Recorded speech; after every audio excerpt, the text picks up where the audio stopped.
2 days ang alyansa nasa Cebu. Bali, yun nga yung nai-vlog natin noong nakaraan na hindi to pinuntahan ni Bongbong Marcos at saka 8 lang ho yung in-endorse ni Gwin Garcia na mga kandidato sa alyansa sa Cebu. Kaya ito yung mga pangalan na hindi niya in-endorso. Ewan ko lang kung bakit di ito in-endorso itong 4 na to kasi dapat kung sumuporta ka sa alyansa, dapat buong team ang iyong susuportaan. At ito ngayon ang alyansa, masasabi ko rin dito talaga nang nagiba na talaga sila ng tuluyan. At isa pa, tuluyan ding inabandona ni Bongbong Marcos itong alyansa sa Cebu. Hindi niya pinuntahan to.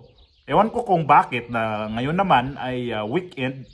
Ito naman talaga ang schedule sa mga kandidato na mag-ikot sa mga probinsya kasi nga walang mga pasok ang mga tao. So pagkakataon nila to na ikutin ang mga probinsya. Lalo itong Cebu kasi ito yung pinakamalaking botante sa Pilipinas na nag-average to ng aabot to ng 3 million mahigit na mga botante. Sigon dito sa balita. So ito yung balita dito sa sa rally nila sa Cebu na si Gwin Garcia na lang ang kanilang bali supplement nito ni ni Bongbong Marcos. Pasok ko muna yung video na inendorso ni One Cebu, Gwin Garcia. 8 kandidato ng Administrasyong Marcos Jr. ang inendorso ni Cebu Governor Gwin Garcia para sa Bilang Pilipino 2025. Nasa frontline ng balitang yan ang aming Visayas correspondent na si John Aroa. Buong norte ng Cebu ang nilibot ng mga senatorial candidate ng alyansa para sa bagong Pilipinas ngayong linggo. Ang Cebu ang isa sa mga vote-rich province ng bansa kung saan abot sa 3.7 million ang rehistradong botante sa probinsya.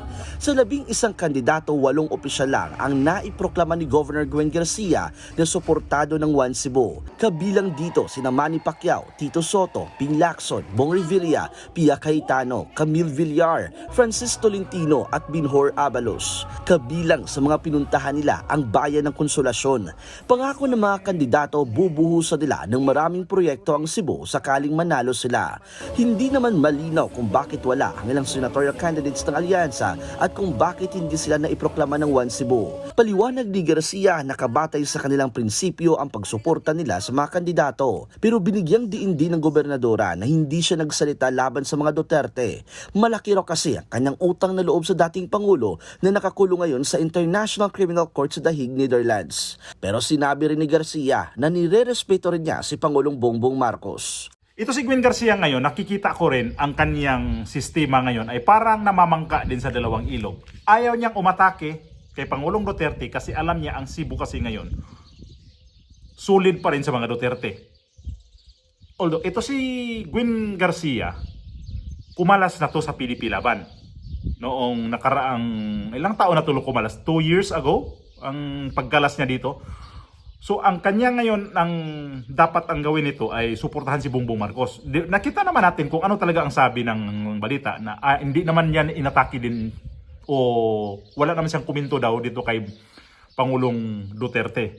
So namamangka siya sa dalawang ilog na ayaw niya na mga supporter ni dating Pangulong Duterte na magalit sa kanya. Kasi itong Cebu ngayon, mas marami din ang galit nito kay Bongbong Marcos. Kaya si Bongbong Marcos, di na binigyan ng panahon ang Cebu na pupuntahan niya. So ano nangyari? Dapat, presidente ka, suportahan mo tong kandidato mo. Lalo ang Cebu, napaka-importante na kukunin mo ang mga boto ng Cebuano kasi napakalakihan. So ibig sabihin nito, inabandona ni Bongbong Marcos ang Cebu. Baka sabihin nyo naman, gumagawa ako na isura. Ayun nga, hindi niya pinuntahan eh. Sayang yung 2 days na pag-iikot ditong mga alyansa sa Cebu para mangampanya sa buong probinsya ng Cebu. Kaya lang, sila lang nandoon. 8 lang. At ito yung hindi sinuportaan ng Cebu. At lalong hindi sinuportaan ni Gwin Garcia. Ito si Tulfo, Lapid, Amy Marcos at saka si Binay. Ito ho yung 4 na hindi to sinama sa kanyang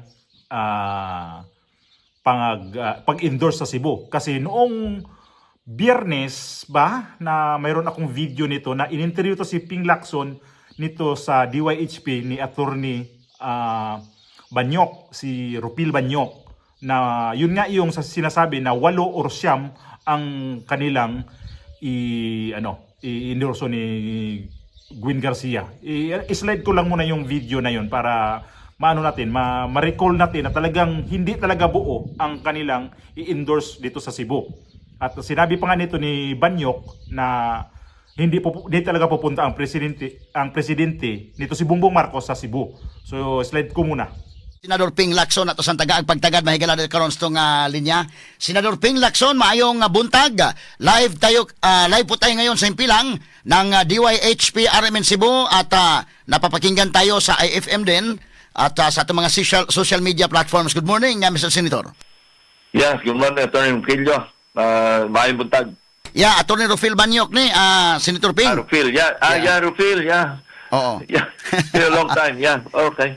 Kumusta po kayo, Mr. Senator? 1 month to go na lang bago araw ng halalan. At kumusta po ang takbo ng inyong kampanya? Yeah, we're okay. I'm good. Ngayon pong araw ay magkakasama kayong mga alyansa candidates dito sa Cebu. Ano po? Yes. Merong invitation si Governor Gwen Garcia para sa, I think this is a 2-day swing, 2-day para suro-suroy. Oo. Pero wala kayong schedule na yung whole slate ng alyansa kasama ang presidente sa gawa ng campaign? Dito sa Cebu, wala. Yeah, ito yung activities namin sa mga alyansa senatorial candidates to join Governor Garcia to visit different municipalities din sa Cebu. Pero dahil si Governor Gwen, at least nasabi mo na ngayon, dahil may statement si Governor Gwen na kahit 12 yung senators po na dapat suportahan ng administration, but sinabi niya na mga 8 o 9 lang ang suportahan po ng One Cebu. So kasama kayo dyan sa 8 to 9 senatoriables na suportahan ni Governor Gwen. I really don't know. Wala akong official o formal na information na na-receive na kasama ako doon. But at least yung rally ngayon, si Governor Gwen Garcia is the one inviting you to join the rally. Yes. Through her staff, actually. Oo. So doon sa may northern part of Cebu ba itong rally gagawin, Senator Ping? Yes, ang first stop namin is Liloan. No, and then yun na, dire-diretso na sa different municipalities pa north. Confirm na hindi talaga si Bongbong Marcos pupunta ng Cebu. Kasi nasabi ko na rin to na ilang beses pag Visayas at Mindanao, si Marcos iwas na. Hindi na talaga to siya pumupunta. Kaya ngayon, itong Cebu, ang sinabi nito ay hindi talaga nagpakita kahit anino ni Bongbong Marcos para sabayan ang kanyang mga kandidato, para i-endorse ang kanyang kandidato sa Cebu. At ito na lang ang tawag sa amin ito, Supril eh. Yung parang, ikaw na lang yung pupunta doon. Yung, wala rin siyang doon, na tauhan na pumunta. Di ko lang alam itong kanilang campaign manager, itong si Tubi Chanko kung nandoon. Wala rin naman ako nakita dito nag-press-con sila. Di ko alam. I-comment nyo lang kung nagpa-press-con ba to sila sa Cebu. Parang wala ko nakita eh. Na nagkaroon sila ng press conference dito sa Cebu na kung sinamahan ba talaga nito sa kanilang campaign manager. So itong alyansa ngayon, nakikita ko talaga na magulo na talaga sila. Hindi na talaga sila nagkasundo-sundo kasi ito pa, si Camille Villar, may mga lumalabas ngayon na mga picture na kumalas na ba to sa alyansa talaga. At susuportaan o naghingi ng suporta dito kay VP Sara. Ito yung picture. Nakasama pa ni VP Sara si Manny Villar. Although ito si Manny Villar, wala naman ditong problema eh. Halimbawa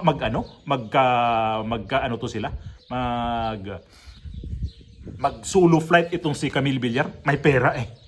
May kwarta si mga Villar.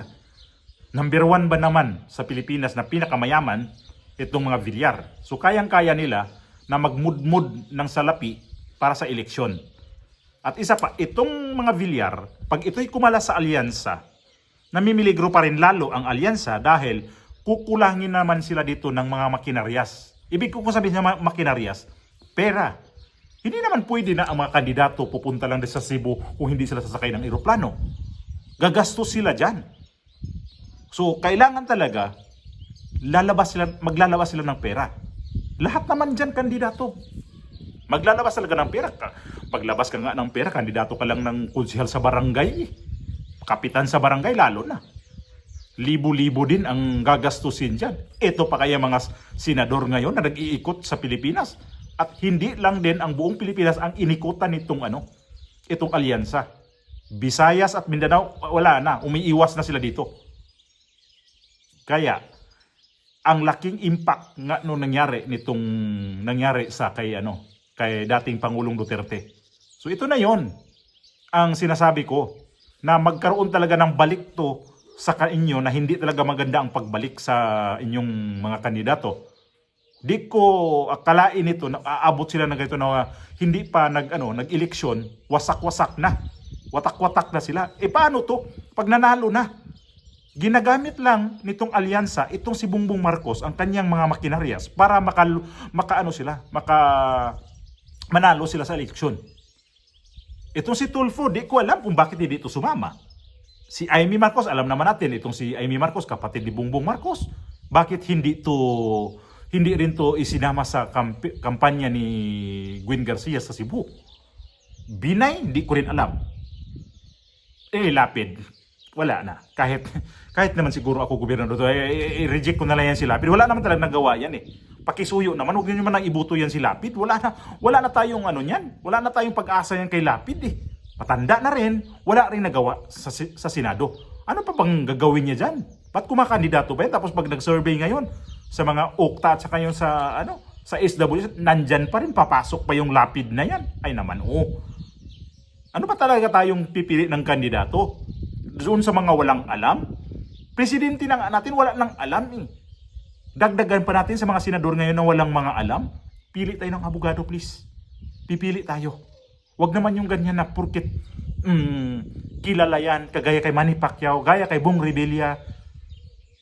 Sa kabila naman sa PDP Laban, di ko naman ito naman ito kasi si Philip Salvador mukhang kung anuhin ko naman talaga, mukhang hindi rin ako masyadong nito kasi dito sa PDP siya, kaya siguro naman magiging masuportahan din siya. Pero pag mayroon naman ng iba, pwede naman siguro piliin pa natin talaga yung abogado na may alam talaga.